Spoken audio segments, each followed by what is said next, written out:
Episode 6, Light Spinner. At last, I can really talk about Shadow Weaver and what made her into the being she is today, plus why she is so obsessed over Adora. Her teaching a young Micah is especially important to understanding this, I assure you.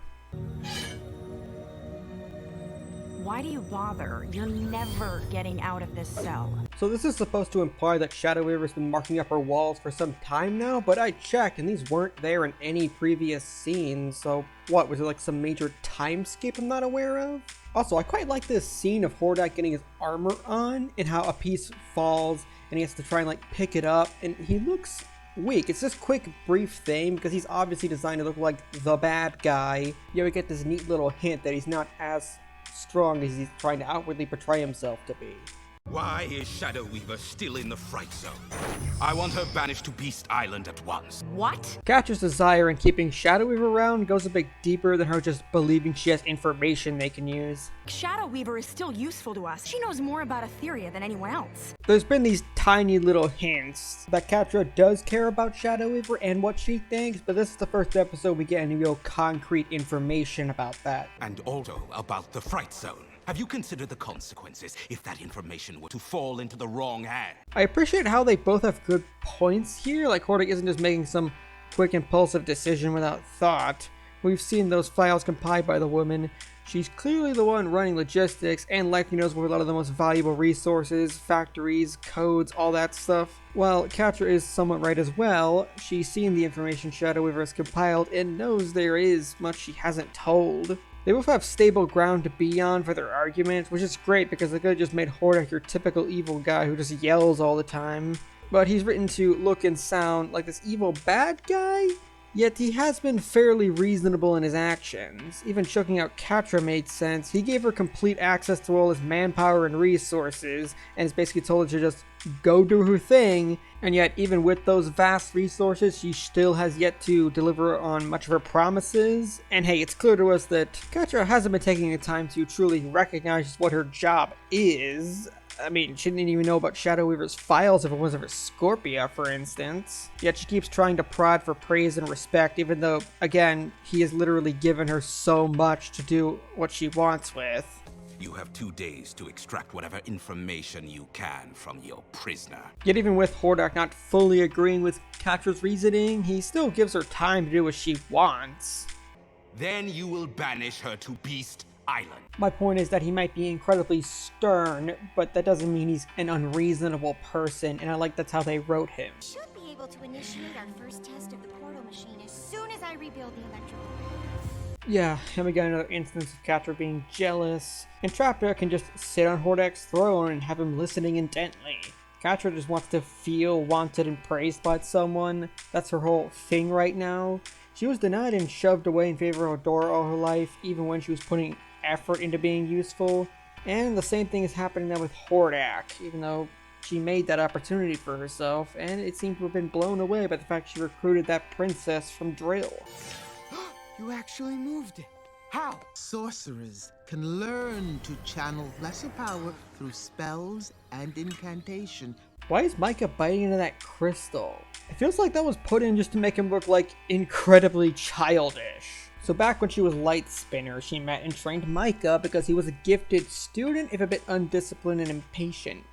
And that's what the two did for a time, with Shadow Weaver even being surprised and amazed by how quickly his abilities grew.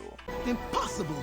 Who else has been teaching you? Note just how hostile she sounds when Micah did something considered upper level. Her gut reaction here is to assume someone else has been teaching her pupil and be adamantly opposed to it. Then comes the following exchange where Micah explained no, he was just doing as she instructed with no additional help. I knew you were gifted, I just didn't realize you have incredible power. Even with all that said by her, it's not really admiration she feels. And I'm the one who will mold that power.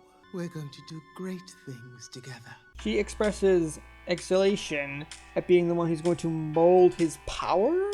An odd response. The guild needs talents like ours more than ever before. She then goes on to explain greater events in the world, specifically the Horde attacking the Fright Zone, which seems odd to tell a young student here this information.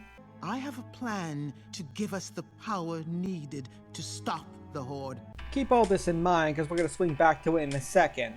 Meanwhile, Catra is not having a good time, and Scorpio is here to try and What's troubling my bestie? alleviate that, because that's what a good friend does. I'm not your bestie, and I'm fine. Yeah, I can tell. This scene is partially a verbal confirmation of what I've been saying on how Catra feels these past few episodes. It doesn't matter how hard I work or what I do for the Horde. Hordak doesn't trust me. Yeah, Catra mainly wants to feel needed by someone, and trusted with important information and assignments is a part of that. Then there's also Catra expressing that Shadow Weaver could be useful, and it's a way to just send her off to die on Beast Island. Shadow Weaver is useful, and she can help us. Yet if that's how Catra really feels, she would have tried questioning Shadow Weaver at some point in the past, and Scorpio rightly guesses that there's more to it than that. Why do you really want to keep her around? She's never been very nice to you. Kinda thought you hated her. Scorpio's just too good for everyone right now. Here she is, like, seeing something's wrong with Catra and just trying to help, but Catra just doesn't want to give her the time of day. Yeah. You wouldn't understand. Deep down, I think that Catra really wanted the same treatment Shadow Weaver gave to Adora, to be dotted with praise, admiration, and affection, something she never really had much of growing up, from what I could tell. Hence, Catra's desire to keep Shadow Weaver around. There's just a few other places she can get any of that from. Back with the flashback, Shadow Weaver is trying to make her case amongst all the sorcerers, explaining that the Horde has advanced so far and gained so much territory by now. What the heck happened to Scorpia's people? We never see anyone but Scorpia and a picture of her mothers one time, but where's the rest of them? Were they all genocided? Nearly wiped out and left on some reservation or something? How come we never see any more of these Scorpion people? Anyway, Lightspinner suggests to use this spell of obtainment thing, an incredibly dangerous spell to gain more power to fight the Horde. It's one of those good intentions things, but road to hell, yada yada, you know the expression. And we all figured out where this was going as soon as the old headmaster guy started talking about how dangerous this spell was and how it turned you into a magical parasite and all that. She didn't start out as a bad person is what this flashback is saying. You know I'm right. If we don't become stronger, we won't have a planet to protect. A bit of an overachiever, an exploiter of power, but someone who was really seeing a problem and was surrounded by someone who just wanted to sit back. The princesses will settle the problem. Ethereal will take care of itself. A dire situation with nobody else willing to help but Micah, so she decides, yeah, this kid undoubtedly has the skills needed to help me perform this extremely dangerous spell. And of course they go try it, and it goes awry, and what the hell even is that? Because I think that's actually one of those things I can't stop thinking about due to how effectively unnerving they make it look. And it breaks free, of course, and Micah thankfully has the sense to flee, if not Lightspinner, who... Well, she gets the power she wants. Micah, how could you? The spell was working. If she seriously thinks that Lightspinner really was full of herself, then she's straight up fighting with her former colleagues, blasting two of them, and straight up eating the old headmaster. Lightspinner, please don't. The restraint she holds for Micah, even after consuming someone with serious magical abilities, is, well, obviously due to him being her pupil, and she holds some degree of affection for him, if only because she trained him for a time. You know, kind of how Shadow Weaver also cared for Adora, but that's only because she trained her, but this time from a baby. Speaking of which, remember back in Season 1, Ep 7, how I mentioned that Adora was like a prized dog to Shadow Weaver? So her obsessive attitude towards finding her and complete disregards for any of Catra's abilities was due to the fact that she put a lot of time and effort into Adora? Well, after Lightspinner leaves Mysticor and joins the Horde because she wants to be somewhere where her abilities will be appreciated and she'll have a chance to use them to its fullest potential, she meets a baby Adora after Hordak went into some kind of incursion and discovered her. This one is different. Can't you feel it? She has power. As soon as Shadow Weaver gets her hands on Adora, she undoubtedly senses an opportunity. Oh, don't worry, little one. We're going to do great things together. Before she wanted to train Micah, mainly because she wanted to be the one to mold his power into something.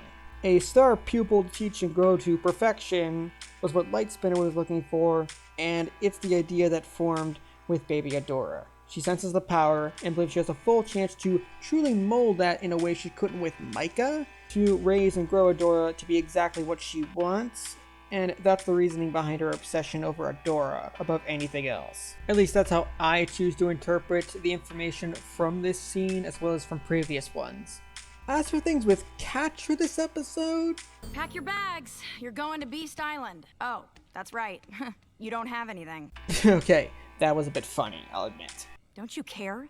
It's a death sentence. What don't you get about that? Don't know what Catra was expecting, I doubt she knew either. Havik spent her time coming down to just insult and taunt her adopted mother. As I've said many times, this is more than just her wanting information. Catra subconsciously wants to have some degree of acceptance from her, acknowledgement that, hey, she became the person she wanted to be, but gains nothing because Shadow Weaver has truly stopped caring at this point. Wait, take pity on an old powerless woman. I want to see my old Sorcerer's Guild badge. I mean, if you've watched the episode, you know this is a gamble for freedom. But she doesn't present herself as defeated. Shadow Weaver really feels defeated. She's lost everything she's put work into, and sees basically no recourse at this point. So, have you come up with anything to save your skin? And when Catra comes back, she's lost some of her snark that's been there, and Weaver finally asks why Catra bothers coming here. I guess I just like seeing you in shackles. We both know that's not the only reason. Yet, like Scorpia, Shadow Weaver is able to see through her simple explanations to note that there is more going on in the background. Why did you treat me the way you did?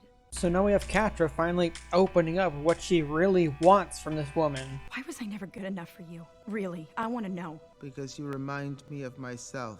The most fascinating moment between these two is right here. You always have. Nothing was ever easy for me either. I had to earn my power, fight for it. Because I seriously think that Shadow Weaver is being sincere at the beginning, even if she does try and manipulate Catra later. She was like this back in episode 10 in season 1 when Catra was trying to leave to pursue that lead she found for the beacon. Why should it be any different for you?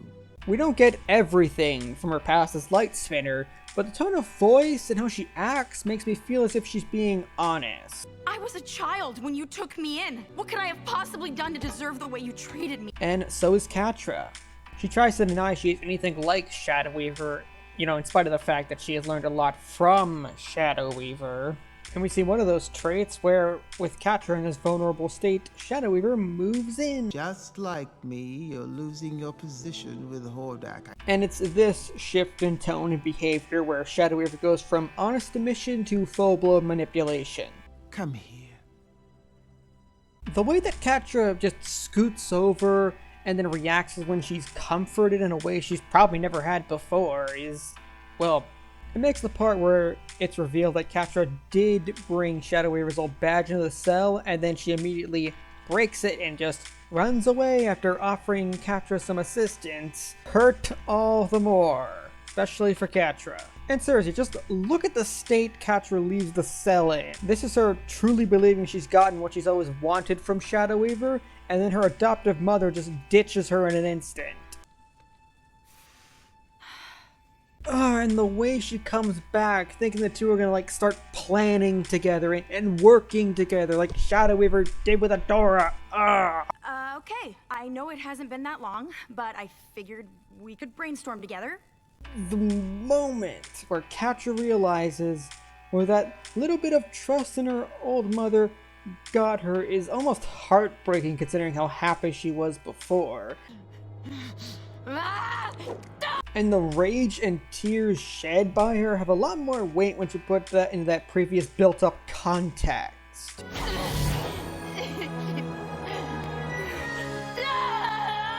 And finally, we have this last scene with Bo, Glimmer, and Adora trying to get the right antenna alignment to get a read on the first one's transmission he got back in Ep 3, and succeeds. Serenia, Portal, Mara. And both of these endings lead into the final episode of this season. that was episode 6 for season 2 of Overanalyzing She-ra. If you like this video and want to see more, then hit that thumbs up and the subscribe button, then bell to get notifications about the next episode. I'll try to update this series every Thursday, so please share with other fans, and check out my channel for my video essays, music analysis, and complex character series. You might find them enjoyable as well.